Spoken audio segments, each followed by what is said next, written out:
was very important for us because we're relishing all these wonderful darshans of Vrindavan, and he was the one who started the investigation, research to find all the holy places. Just now we watched the Samadhi ceremony of Srila Bhakti Charu Swami. So in honor of both of these souls, Prabhupada on the disappearance day of the great Vaishnavas, he used to sing one very beautiful song, the Srila Narottam Das Thakur. So we request Arjun Prabhu to kindly sing Jaya Nila Premadana.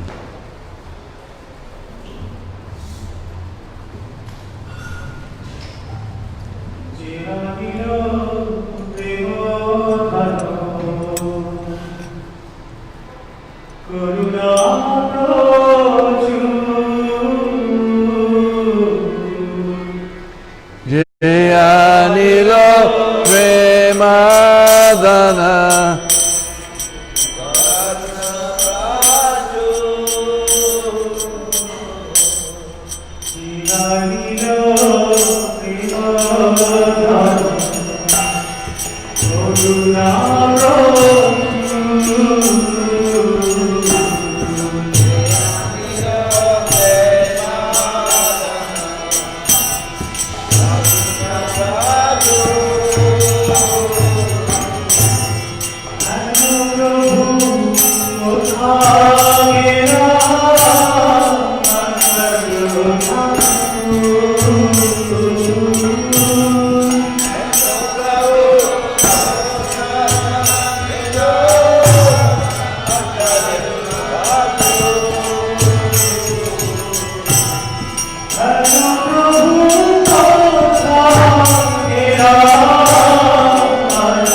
Ananta Gauri Vaishnavrinda ki Jai Nitya Leela Vishnu Sripad His Divine Grace Srila A.C. Bhaktivedanta Swami Srila Prabhupada ki Ananda Gauri Vaishnavrinda ki Sad Goswami Prabhu ki Namacharya Haridas Thakur ki Prem Se Kaho Sri Krishna Chaitanya Prabhu Nityananda Sri Advaita Gadadhar Shivasadi Gaur Bhaktivinoda ki Sri Sri Radha Krishna Gopa Gopi Goswami Kund Radha Kund Giri Govardhan ki Sri Vrindavan Dham ki Grantaraj Srimad Bhagavatam ki Srila Lokanath Goswami ki Jai Go Premanandi. All glories to the Assembly. All glories to the Assembly. All glories to the Assembly. All glories, all glories, all glories to Sri Guru Gauranga. Glories to Srila Prabhupada.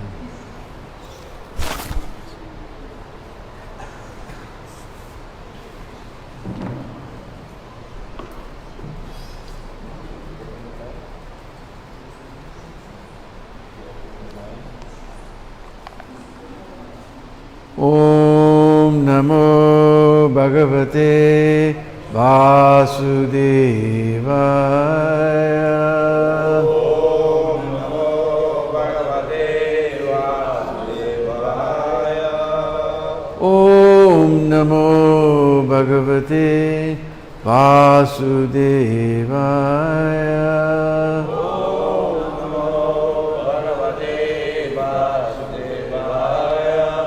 Om Namo Bhagavate Vasudevaya.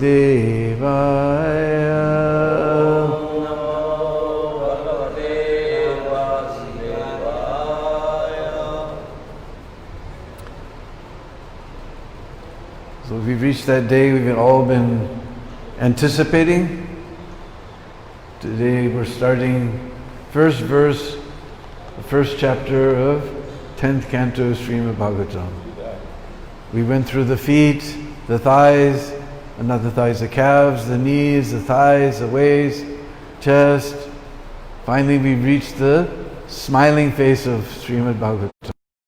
Krishna's smiling face, 10th canto of Srimad Bhagavatam.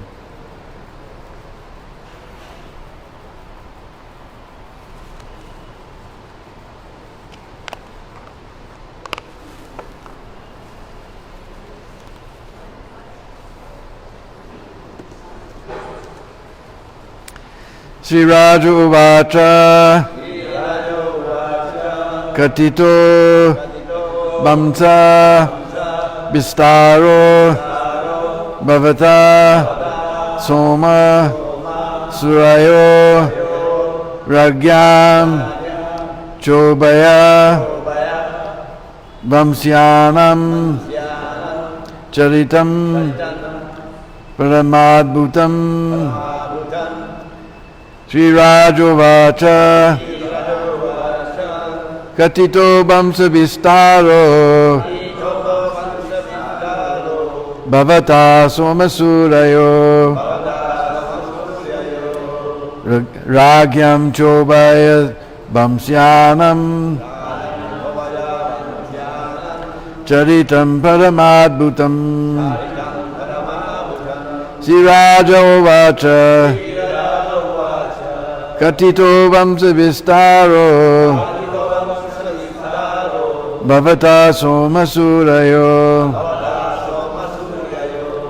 Ragyam Chobaya Vamsyanam Charitam Paramadbhutam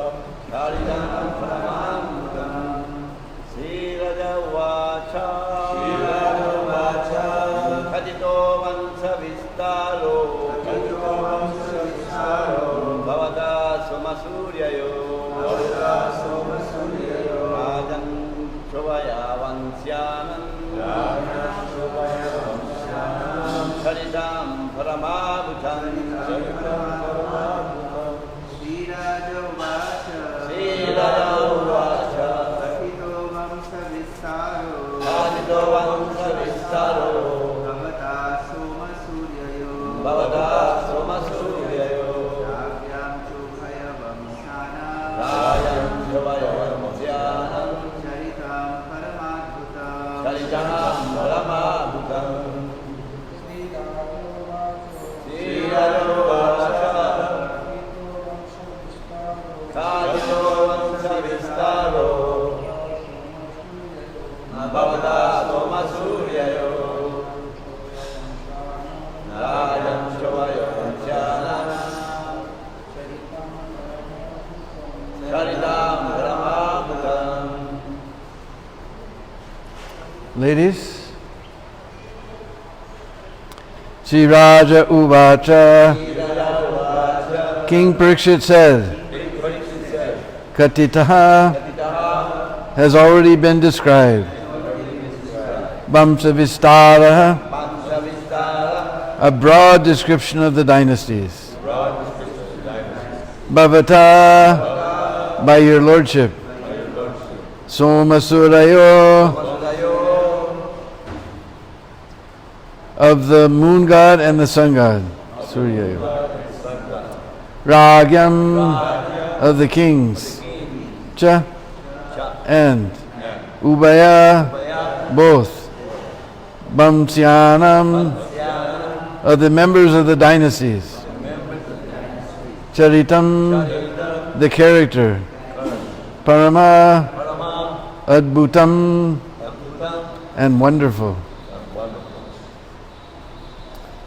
King Parikshit said, My dear Lord, you have elaborately described the dynasties of both the moon god and the sun god with the exalted and wonderful character of their kings. Translation, please repeat. King Parikshit said, My dear Lord, you have elaborately described the dynasties of both the moon god and the sun god with the exalted and wonderful character of their kings. Purport by His Divine Grace, A.C. Bhaktivedanta Swami Srila Prabhupada. At the end of the 9th canto, 24th chapter, Sukadeva Goswami summarized the activities of Krishna. He spoke how Krishna had personally appeared to reduce the burden on the earth, how he had manifested his pastimes as a householder, and how soon after birth he had transferred himself to his Brajabhumi Leela.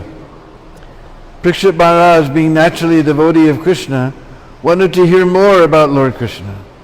Therefore, to encourage Sukadeva Goswami to continue speaking about Krishna and give further details, he thanked Sukadeva Goswami for having described the activities of Krishna in brief.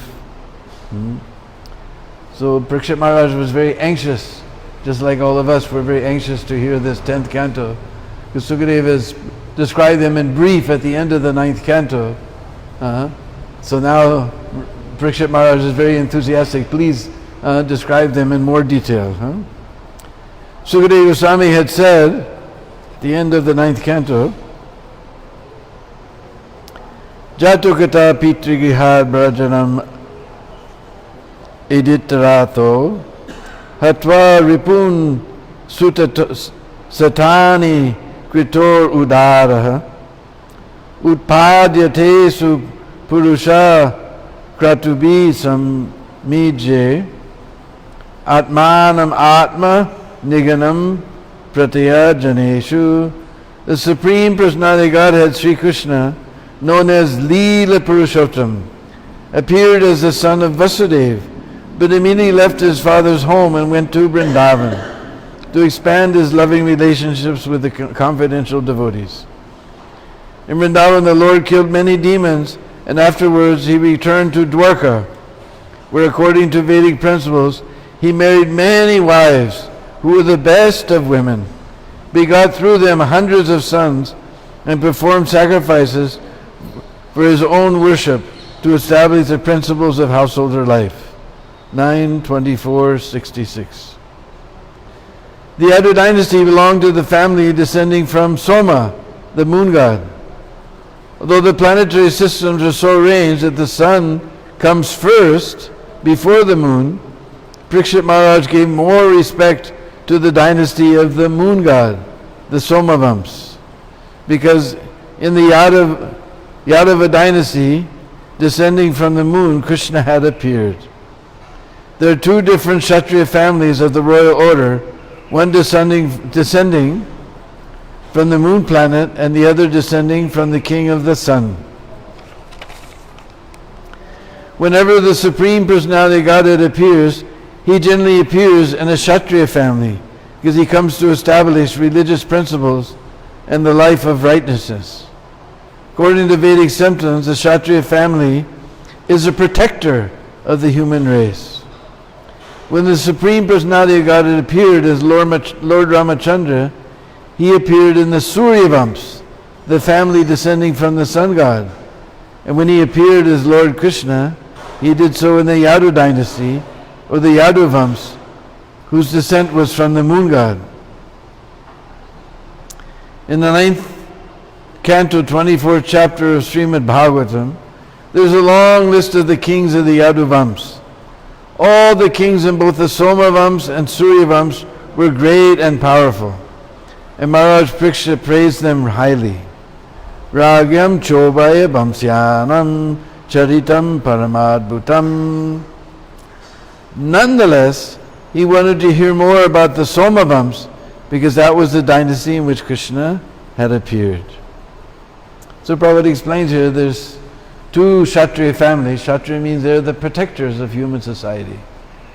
So there's mainly two main families, those one sending Suryavams, descending from the sun, just like all the kings of Jaipur, they're descending from the Suryavams. If you go to Jaipur temple in Barsana, and when you're leaving the temple, you look up and you see above the door there's a stained glass image of Surya Bhagwan.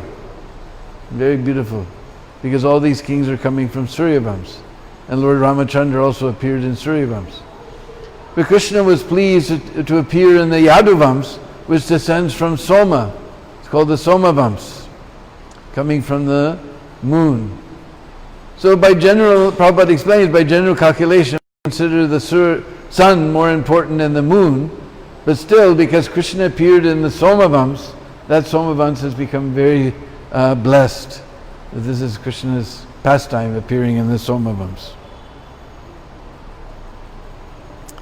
Therefore, Maharaj Parikshit was very anxious to hear more about the Somavams pastimes of Krishna. The supreme abode of Krishna is described in Brahma Samhita as the abode of Chintamani. Chintamani prakara sadmasu kalpa riksha lakshabrasetu surabhira vipaliyantam. The Vrindavan Dham on this earth is a replica of that same abode. As stated in Bhagavad Gita 8.20, in the spiritual sky there is another eternal nature transcendental to the manifested and unmanifested matter. The manifested world can be seen in the form of many stars and planets, such as the sun and moon, but beyond this is the unmanifested, which is imperceptible to those who are embodied. And beyond this unmanifested matter is the spiritual kingdom, which is described in Bhagavad Gita as supreme and eternal. That kingdom is never annihilated. Although material nature is subject to repeated creation and annihilation, that spiritual nature remains as it is eternally. In the 10th canto of Srimad Bhagavatam, that spiritual nature, the spiritual world, is described as Vrindavan, Goloka Vrindavan, or Braja Dham. The elaborate description of the above mentioned sloka from 9th canto, Jatagata Pitri Grihad, will be found here in the 10th canto. So all of us are aware of this gross material existence, creation and annihilation. But the spiritual world is never annihilated. But to those of us who are embodied in this with this material body, we're unable to perceive that spiritual nature. So Krishna manifests like an embassy. This Vrindavan Dham, which we're so mercifully, where we're so mercifully staying, this is Krishna's embassy. Just like in this mature world, the embassy of another country is considered to be the same, as good as the soil of that country. If I break a law in India and I run into the American embassy, the police cannot chase me, because that is considered American. They'll have to extradite me to get a hold of me. It's considered American soil. So same way, this may appear to be in this mature world, this Brajadam, but it is part of the spiritual world. And that spiritual world is never annihilated at any time. It's eternally manifested. And now Krishna descends to display the wonderful activities of that spiritual world. So we're going to start hearing those wonderful pastimes of this in this mature world is known as Vrindavan or Vrajadam, because generally we say Vrindavan, but that's because Vrindavan are the 12 forests, main forests. The 12 main forests of Vrindavan. Vrindavan is the main one. But the whole 12 forests together is called Vrajadam, but since Vrindavan represents the most important of all those, therefore sometimes this Vrajadam is referred to as Vrindavan. So now we're going to begin this wonderful chapter, wonderful canto of Srimad Bhagavatam, describing all about Krishna's wonderful activities that he manifests, that are eternally manifest and eternally going on. Prabhu said Krishna's pastimes is just like the sun. Now we see the sun rising here. Somewhere else they see it setting, and after some time they'll see the sun rising. Then a little further on someone will see the sun rising. In this way the sun is always rising somewhere. So Krishna's pastimes are going on, and as soon as they finish in one universe, one pastime, that pastime immediately manifests in another universe. They're eternally going on. So now we're going to begin this canto of Srimad Bhagavatam, hearing about all those wonderful activities of the Supreme Personality of Godhead. This is what we've all been waiting for. 10th canto of Srimad Bhagavatam ki jai. So today is also the disappearance day of Srila Lokanath Goswami. So we'll speak a few words about him.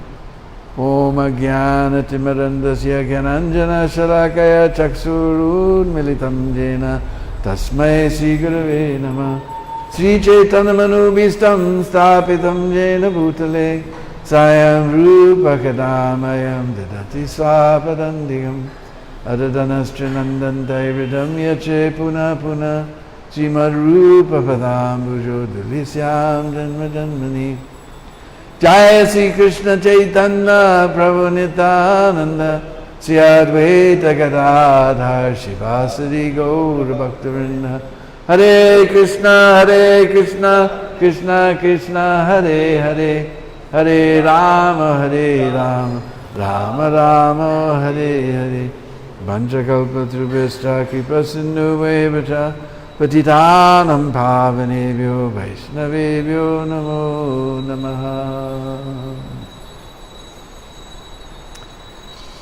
So we can't imagine the magnitude of the contribution of Lokanath Goswami to this Brajadam. Because practically everything was lost. For centuries before the appearance of Sriman Mahaprabhu, the Mughal invaders had come in and just destroyed everything. Grouse, in his Mathura memoirs, he described that in Mathura there was a huge temple at the birthplace of Lord Krishna. And doing his research, he found that there was one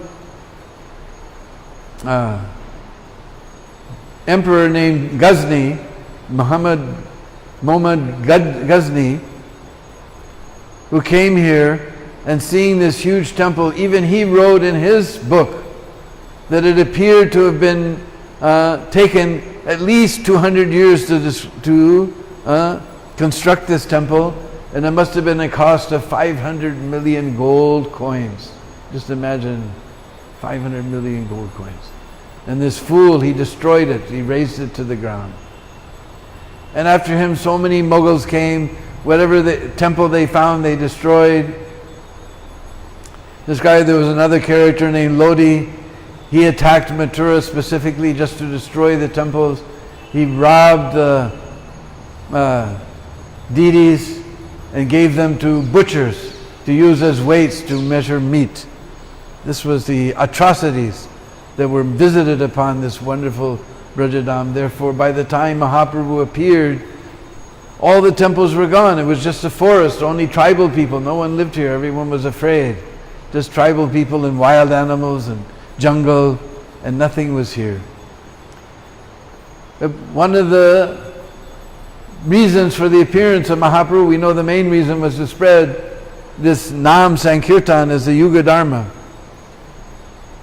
But just like Prabhupada said that spreading this Yuga Dharma was 50%, other 50%, and now we're seeing in these unprecedented days of coronavirus, finally it's being thrust in front of our face, the importance of establishing farm communities where we can raise our own food and be self-sufficient, not be dependent on this artificial society that's been created by the demons. So Mahaprabhu also had 50%. He had one vow that he would reveal Vrindavan back, he would restore Vrindavan back before the eyes of the world and find all the lost places of Krishna's pastimes. This was always on his mind. So that time there was one, he had been a classmate of Mahaprabhu, Lokanath Goswami, and he decided, he was been a classmate and he had even at that time surrendered his life at the lotus feet of Mahaprabhu. He finally renounced his family life and everything and left Bangladesh and came to Navadvip to surrender to the lotus feet of Sriman Mahaprabhu and relish with him transcendental bliss, discussing Krishna Katha. Because he knew that Mahaprabhu was a fountain of bhakti. He was re-establishing bhakti as the main purpose of life. So when he appeared, Mahaprabhu gave up his grave mood and became very, very ecstatic. He immediately stood up and Lokanath had paid his obeisance, but Mahaprabhu lifted him up and pulled him to his breast and gave him a very warm embrace and said, I am so much happy that you have come. I've been waiting for you. And he just embraced him like anything. And then they started a big kirtan. And that kirtan went on for hours and hours. Finally he said, you must be tired, you've traveled for a long distance. He told the devotees to arrange a place for Lokanath to stay. And he informed Lokanath, you come tomorrow, I have very important duty that will be very pleasing to Lord Krishna for you to perform. So we can imagine he must have hardly slept that night, wondering what a bomb to drop on someone's head. I have a very special duty for you to please Lord Krishna. And it will please my heart like anything. So he couldn't wait till the next morning. Next morning he came before Mahaprabhu. Mahaprabhu again embraced him. And he sat down and he said, listen, the pastime places of Lord Krishna in Vrindavan are completely lost. This is the most holy tirth for all of the Vaishnavas, where Krishna's holy pastime took place, and they've all been lost. All the temples are gone. Nobody remembers even where the pastime places are. So I want you to go to Vrindavan and rediscover and develop and build temples and rediscover all of those holy places. Lokanath Swami was shocked. What is this? I've renounced everything to come here and be with you, and you're sending me away immediately. What offense have I done? He said, no offense. I'm giving you the most wonderful service. This is something so dear to my heart. You can't imagine how dear it is to my heart. Don't cheat me like this. I I've come here to dedicate my life and soul to your lotus feet. How can you push me away like this? You're cheating me. He said, no, you don't understand. If you actually want to please me, you will take up this duty, because this is a duty very, very dear to my heart. So Lokanath Goswami acquiesced to his petition. Still, he spent 5 days with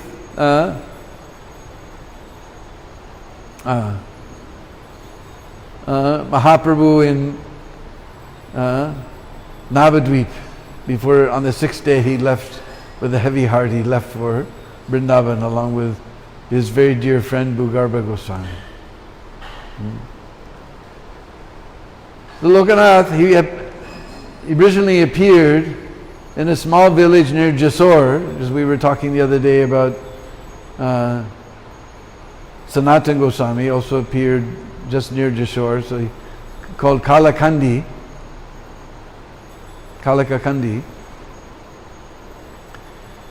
And his father was Padmanabh Chakravarti, and his mother was Sita Devi. And his father was a disciple of Advaitacharya, because at that time Nadia was the seat of Vaishnava learning. So his father had studied from Advaitacharya. So when Lokanath became of age, he sent him to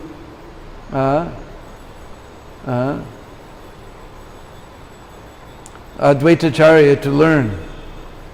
And he had appeared, there's no definite date, but 2 or 3 years before the appearance of Sriman Mahaprabhu. And Mahaprabhu was studying in the school of Gangadas Pandit. So they were practically classmates. And that was the first time he met Nimai. And immediately he was very attracted to Nimai, and they became very good class fellows, although he was in Gangadas's school and he was in Advaitacharya's school. After finishing his teaching, his learning, he went back to Kalakakandi and also opened up his own school there and prosecuted his family life. But he kept remembering Nimai, and anybody traveling from Nadia would speak about the glories of Lord Chaitanya, how he's gone to Gaya and come back and completely changed. He's given up before. He is known as huge scholar, and nobody could defeat him in debate. He would challenge someone, he would establish one point, and people would try to defeat it. He would defeat all of their arguments. Then he would turn around and defeat his own arguments and disestablish his point. He was a great logician like this. But now he was imbued with Krishna Bhakti, so Lokanath was very anxious to join with him. So renounced all of his family life business and everything and went off to Nadia. And as we just described, Mahaprabhu gave him this duty. When he was discussing with Lokanath to go to Vrindavan and trying to convince him, then Lokanath's very dear friend, who is also his class fellow, was Bhugarbha Goswami. So Bhugarbha Goswami presented to Lord Chaitanya that if you desire, I will also go with him and keep him company, since we're good friends. Mahaprabhu said, that's wonderful. You please go with him.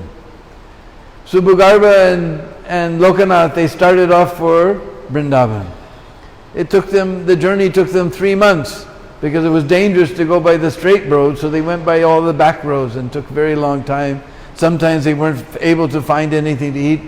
But since they were great friends in Krishna consciousness, they relished Krishna Katha the whole way. They didn't notice that even it took 3 months for the journey to finish. They didn't notice that some days they couldn't find, because they were just begging food along the way. Sometimes they didn't get anything to eat. They didn't even notice. They were so absorbed in their Hari Katha with each other, they didn't even notice their difficulties in reaching Vrindavan. So after reaching Vrindavan, they found that nothing is here and hardly anybody is there who remembers where all the holy places were. So it was a very difficult time. It was nothing but jungle. There was no paths. They had to make their own paths. There was wild animals wandering in the forest. Only tribal people who were there, who were not interested in Krishna consciousness, only interested in hunting and a little bit of agriculture. With great difficulty they began to research and wander from forest to forest doing research. And noting down whatever they managed to discover. And Narayan Bhatta Goswami has noted in his Brajavakti Vilas that Lokanath and Bhugarbha, they managed, amongst other things, 333 different forests they discovered in Vrindavan, along with so many kunds and sarovars and so many things made the basis of his Brajavakti Vilas. So gradually Mahaprabhu sent Rupa and Sanatan and Raghunath Das, Raghunath Bhatt, so many, Gopal Bhatta Goswami, so many came, and they were told to connect up with Lokanath Goswami, so they connected with Lokanath Goswami. Then the work was shared by all of them. At one point Lokanath Goswami was staying in the forest, one forest called Kadiravan. When you're going to Barsana, you turn off the road at Chetta, off the Delhi highway, and then you go on the road to Barsana. And after crossing the railroad tracks, you come to one village. Then the second village, you cross over the railroad track, you come to one village. Then the second village after that is Kadiravan, where Bakasura was killed. And near Kadiravan, there's a very beautiful lake called Kishori Kund in a place called Umarao. And Lokanath, he was having a lot of difficulty. He and Bhugarbha, a very difficult time. They stayed there at that place. In fact, there's a very beautiful bhajan kutir there of Lokanath Goswami. There was a sadhu, Madan Mohan Baba, who lived for over 100 years and stayed there doing bhajan in Lokanath Swami's place. And it's such a deserted place, just to understand how renounced was Lokanath Goswami, that even now no Prikrama parties ever go there. Even our Prikrama party, Brajmanda Prikrama, doesn't go to that place, only because they're coming on the way to, they reach Nandagam by the time it's Prabhupada's disappearance day. So to return for Prabhupada's disappearance day, they stop on the way by bus even. Nobody goes such a simple, renounced place. But he had his bhajan kutir there. And he was always anxious to serve the Lord. He had this great desire to serve the Lord. So one day he was sitting and doing his bhajan, meditating on how nice it would be to serve the actual form of the Lord, when suddenly one tribal fellow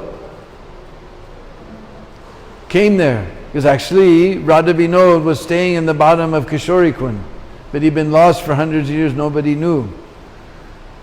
When Lokanath Goswami came with his desire to serve the Lord's desire to be served by Lokanath Goswami manifested.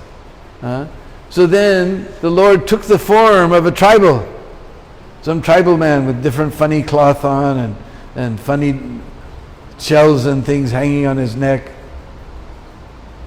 And he appeared before Lokanath Goswami in his bhajan and told him, Baba, now I'm very old. I cannot serve my Thakurji Radha Vinod very well. You please take care of him for me. Because now I'm old, I'm about to die. I want you to take care of my Thakurji. And he presented that Thakurji to Lokanath. Lokanath was overjoyed. And he was examining the beauty. As examining the beauty, he suddenly realized that fellow who had brought him had disappeared. And he began looking here and there. And Radha Vinod smiled and said, who else do you think could bring me here? I myself have brought myself. And he smiled mischievously at Lokanath Goswami. Lokanath Goswami was overjoyed to have a deity form, and then Radha Vinod informed him, I've been staying in the Kund for many years, so now you feed me, I'm very hungry. So immediately he ran and started cooking, got whatever simple things he could get in that forest and began to cook. And he didn't have any place to keep the deity, so he got a nice cloth bag. He had the villagers make him a cloth bag. He used to carry the deity in the bag, and they would wander around and he would do the service. Along with his research, he would do the service of Radha Vinod. But now the service became easy because Radha Vinod would point to all the holy places where he did his pastimes. So it became very easy. So eventually Rupa, Sanatan and Jiva Goswami and everyone appeared in Vrindavan. So Lokanath was becoming very old. He turned over all his research work, and then the real development began from Rupa and Sanatan and the other Goswamis. So he established he made a couple of little huts just behind where now the Radha Gokulananda temple is. It was on the bank of the Jamuna there. In one hut was the temple room, the other hut was his cooking room. And there he dedicated himself to simply serving Radha Vinod. Now he was free from, due to his age, he was free from wandering here and there. He could just devote himself, and with great ecstasy, with great love and affection, he served Radha Vinod. One day he decorated Radha Vinod so sweetly. And he was just there absorbed in meditation on the beautiful form of Radha Vinod. In the other hut there was one devotee who used to assist him in cooking, was waiting when the Sringar Seva will be finished and when Lokanath going to come and cook. But he was so absorbed in seeing the beauty of Radha Vinod, he was just sitting there lost in trance. So that devotee, he got up to go and call Lokanath. Suddenly Lokanath appeared at the door of the kitchen and began to cook. And they cooked so many wonderful things for the Lord. At one point, that devotee, he left the kitchen, he went out to the temple hut, and he saw that Lokanath was sitting in the temple hut and completely entranced. And then he began to wonder who was there cooking in the kitchen. And he went back to the kitchen, and Lokanath was there. He went back to the temple, Lokanath was there. Then he didn't realize his fortune. The Lord himself, he didn't want Lokanath to be disturbed from his bhajan, from his trance. So the Lord himself cooked for himself. And then that devotee ran to Lokanath and brought him out of his trance and explained to him what happened. And he looked at his deity of Radha Vinod, who smiled very sheepishly. And Lokanath chastised him, "You rascal, don't do like this." So eventually, because Mahaprabhu, when he had told one of his other instructions, when he sent Lokanath to Vrindavan, he said, "Eventually my great devotee Narottam will appear, and you please give initiation to him." Because Lokanath Swami had taken a vow that he would never initiate anyone. He didn't feel himself qualified. He didn't want to initiate anyone. So he had taken this vow. But Mahaprabhu had told him that he would initiate Narottam. So eventually Narottam made his way to Vrindavan, and he immediately joined Samananda and Srinivas in Jiva Goswami's school, and he became a very great student of Jiva Goswami. And every day he would go to visit Lokanath Goswami. But Lokanath Goswami was so humble. He'd accepted him within his heart as guru, so he has to do service, but Lokanath wouldn't let him do any service for him. So he was frustrated and he refused to initiate him.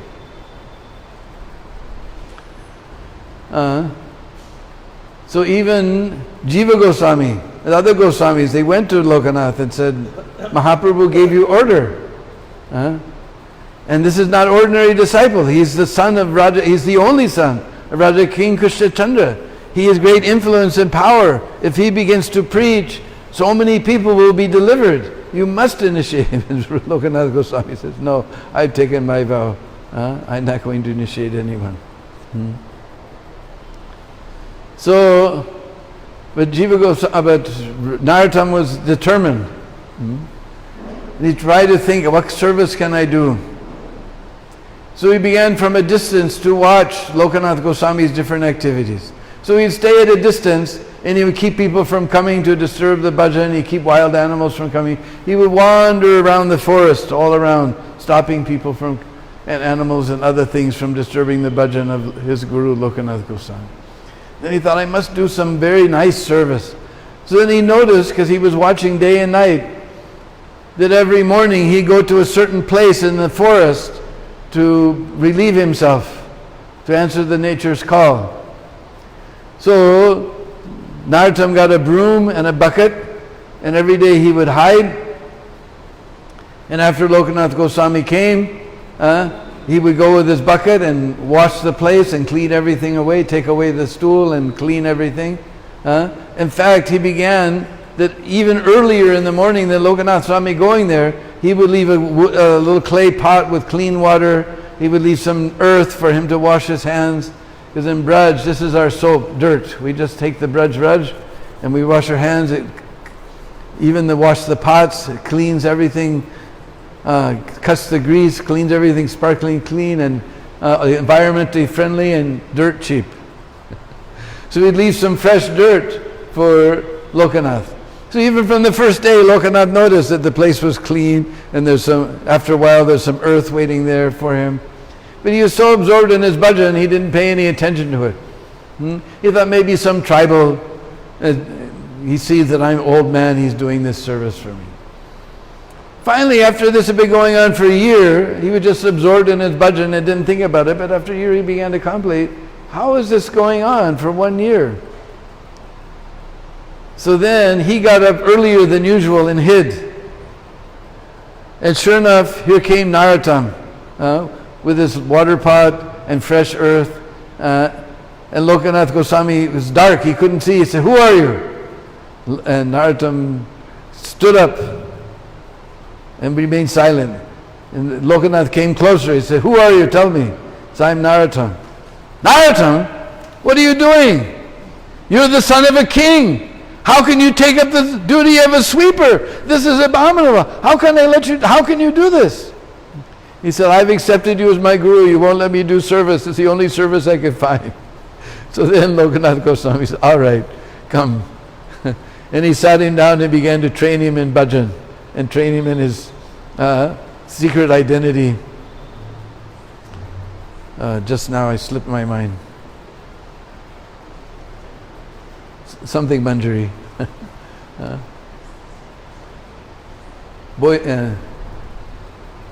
Trained him anyway at everything.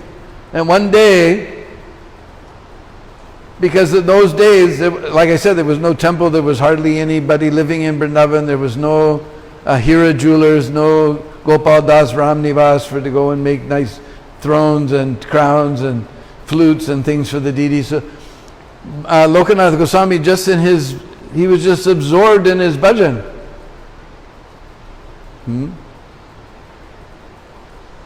And in his bhajan, in his Leela Manjari.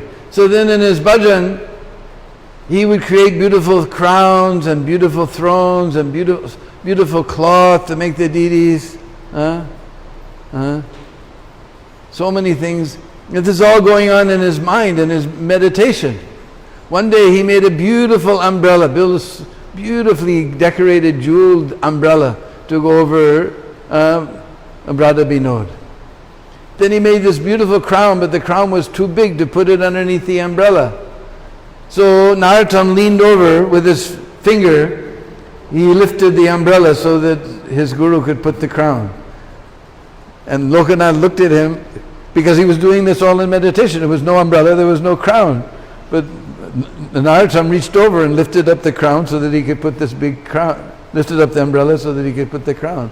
And Lokanath just looked at his disciple and he said, "All right, today is Shravan Purnima, which is coming in a couple of weeks. You go to the Jamuna, you take your bath, you'll come, you have defeated me, now I will initiate you." And he initiated him. And we cannot imagine the joy of Narottam Das Thakur. One of the things we forgot to mention is that we don't find hardly any mention of Lokanath Goswami in Chaitanya Charitamrita. That's because he was so humble, he refused to accept disciple, and he also refused to have his name mentioned in Chaitanya Charitamrita. So practically only the mention is there, but no activities or no leelas, none of anything else. A lot of everything we get from Bhakti Ratnakar and other books. But since Krishnadas Kaviraj does mention Lokanath Goswami as one of the branches, we can understand that Krishnadas Kaviraj must have gotten a lot of information. Lokanath Goswami originally was a schoolmate of Mahaprabhu. So,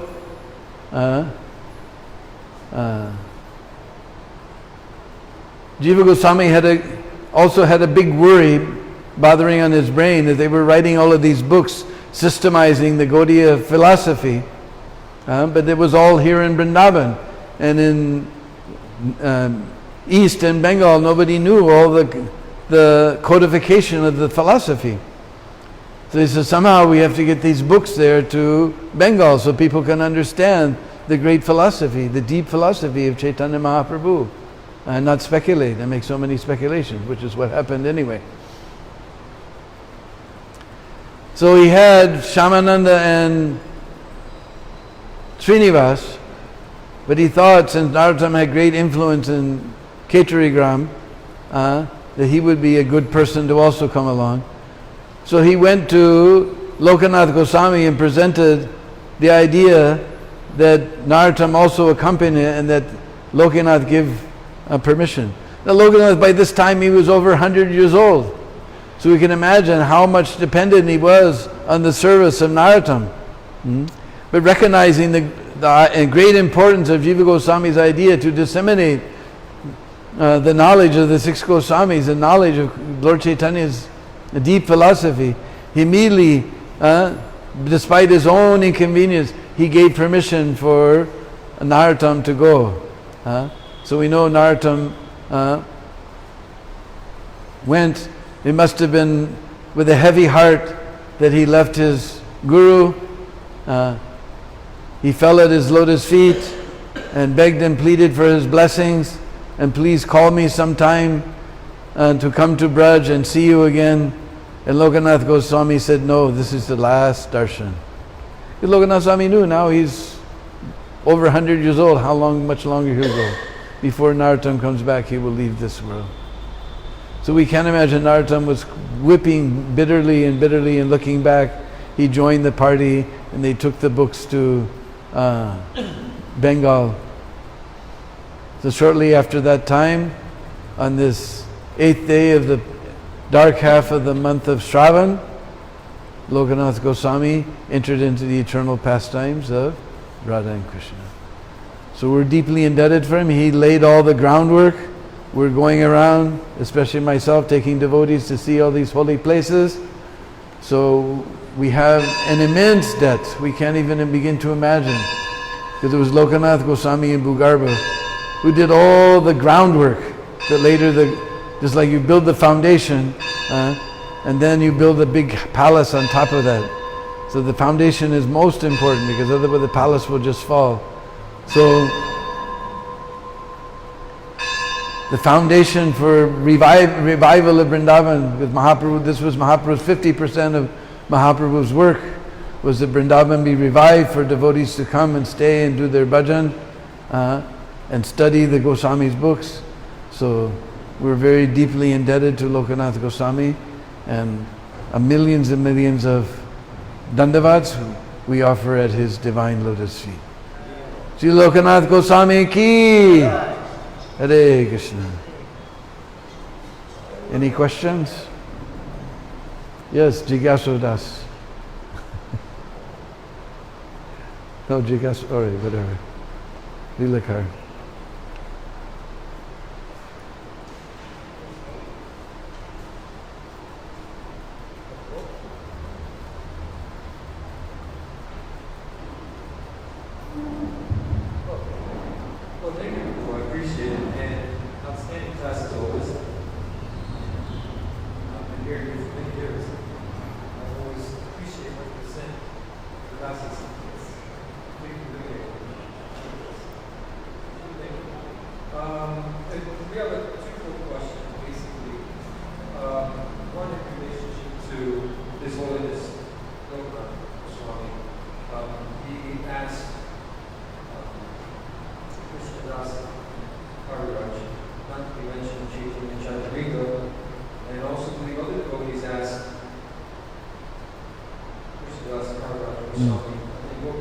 Gopal Bhatt also. Is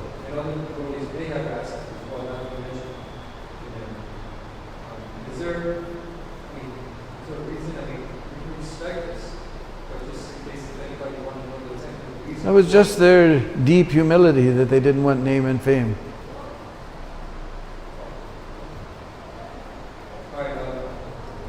Even Krishna's Kaviraj, if somebody even mentions my name, all his piety will be gone.